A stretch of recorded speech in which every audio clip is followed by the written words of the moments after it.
ഇന്ന് ഞാൻ നിങ്ങളെ കൂട്ടിക്കൊണ്ടുവന്നത് എൻ്റെ സ്വന്തം നാടായ ചാമവളയിലെ പുതിയറോഡിനടുത്തുള്ള ശിവരാജേട്ടൻ്റെയും ജയചേച്ചിയുടെയും ശിവൻ സഹോദരൻ്റെയും കടയിലേക്കാണ്. ഇവിടെ ഉച്ചയ്ക്ക് 1 മണി മുതൽ നല്ല മൊരിഞ്ഞ ഉള്ളിവട, വാഴക്കപ്പം, മുട്ട ബജി, മുളക് ബജി,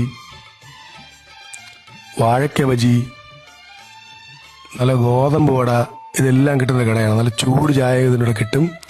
നല്ല കച്ചവടം നടക്കുന്ന കടയാണ്. നല്ല ഇഷ്ടം പോലെ പലഹാരവും ചായയും കിട്ടുന്നൊരു കടയാണ്. ഇവിടുത്തെ പലഹാരമൊക്കെ നല്ല സോഫ്റ്റ് ആൻഡ് ക്രിസ്പിയാണ്. നമുക്ക് കൂടുതൽ വിശേഷം ചേട്ടൻ ചോദിച്ച് മനസ്സിലാക്കാം. ചേട്ടൻ്റെ പേര്? ശിവരാജൻ. ശിവരാജൻ. ഓക്കെ. എത്ര വർഷമായിട്ട് കട തുടങ്ങി? കട തുടങ്ങിയിട്ട് 1.5 വർഷമായി. 1.5 വർഷമായി. എങ്ങനെയാണ് കച്ചവടമൊക്കെ? കച്ചവടമൊക്കെ വലിയ കുഴപ്പമില്ല. ഇപ്പൊ എന്തൊക്കെയാണ് ഇവിടെ മെയിൻ ആയിട്ട് ഐറ്റം ഉള്ളത്? ഇവിടെ വാഴയ്ക്ക ബജിയുണ്ട്, മുളക് ബജിയുണ്ട്, പിന്നെ മുട്ട ബജിയുണ്ട്, കത്തിരിക്ക ബജി, പിന്നെ ഇതിനിടയ്ക്ക് ചീമച്ചക്ക ബജി ഇടും. ചീമച്ചക്ക ബജി ഉണ്ട്. അതാണ് ഇവിടുത്തെ സ്പെഷ്യൽ.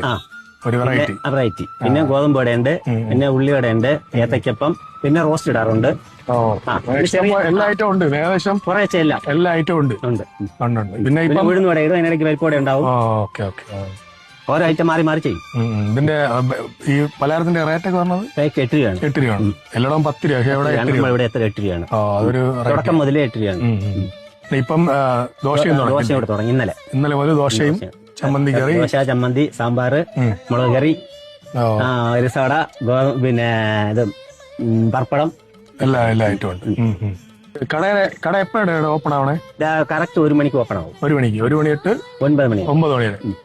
വൈകുന്നേരം 5 മണി തൊട്ട് നമ്മൾ ദോശ. ഓക്കെ. വൈകുന്നേരം 5 മണി മുതൽ ദോശ സ്റ്റാർട്ട് ചെയ്യും. ദോശയും കറികളൊക്കെ വീട്ടിൽ വെച്ചാണ് ഉണ്ടായിക്കൊണ്ട് വരുന്നത്. ദോശ ഓംലെറ്റ് ലൈവാണ്. ഇവിടെ സാമ്പാറുണ്ട്, ചമ്മന്തിക്കറിയുണ്ട്, രസവടയുണ്ട്, മുളക് ചമ്മന്തി ഉണ്ട്, പപ്പടമുണ്ട്. അപ്പോൾ ഇതെല്ലാം ഞാൻ ഇങ്ങനെ ഓർഡർ ചെയ്തു. കൂടെ ഒരു ഓംപ്ലേറ്റും. ടേസ്റ്റ് വൈസ് നോക്കുകയാണെങ്കിൽ അടിപൊളി ടേസ്റ്റാണ്. നമ്മൾ ഓംപ്ലേറ്റ് ആയാലും ദോശയായാലും കറികളെല്ലാം വെറും 55 രൂപയായുള്ളൂ ഇത്രയും കഴിച്ചിട്ട്. അപ്പോൾ ഈ കടയുടെ ലൊക്കേഷൻ വരുന്നതെന്ന് പറഞ്ഞു കഴിഞ്ഞാൽ ചാമവളയിൽ നിന്ന് വെള്ളടയിലേക്ക് പോകുന്ന റോഡാണ്. അപ്പോൾ എല്ലാവരും മസ്റ്റായിട്ടൊന്ന് ട്രൈ ചെയ്യുക. വളരെ ബഡ്ജറ്റ് ഫ്രണ്ട്ലിയാണ്. അടിപൊളി. നിങ്ങൾക്ക് എല്ലാവർക്കും ഇഷ്ടപ്പെടും.